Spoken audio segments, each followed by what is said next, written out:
நம்ம ரூஹு பிரியும் போது நிறைய பேருக்கு திக்ரு செய்ய வாய்ப்பு இருக்காது. ஏதோ கவலையில் இருப்பார், ஏதோ பயத்தில் இருப்பார், ஏதோ அதிர்ச்சி. அந்த உயிர் பறிக்கிற எடுக்கிற மலக்குகளை பார்ப்பார். ஒரு மலக்கு வர்றது இல்ல, ஒரு பெரிய ஜமாத்தே வருவாங்க மலக்குமார்கள். அவங்களை எல்லாம் பார்ப்பார். பார்க்கிற போது ஒரு வகையான அதிர்ச்சி. காலமெல்லாம் திக்ரு செய்தவருக்கு அல்லாஹ் கொடுக்கிற பாக்கியம் அந்த மலக்க பார்த்தாலும் அதிர்ச்சி வராது. அந்த நேரத்திலும் இவர் நாவு திக்ரு செய்யும். திக்ரால் நாவும் ஈரமா இருக்கும். அதுல இன்னொரு செய்தி எழுதுறாங்க, சக்கராத்துல தாகம் கடுமையா இருக்குமா. சக்கராத்துல தாகம் கடுமையா இருக்கும். அப்படியே நாக்க தூக்கி காட்டுவார். நம்ம தண்ணிய கொடுத்தாலும் அது உள்ள இறங்காது.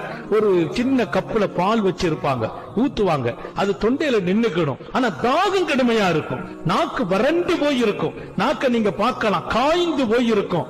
யார் வளமையா திக்ர் செய்வார்களோ அவர்களை குறித்து பெருமானார், உன்னுடைய ரூஹு பிரியும் போது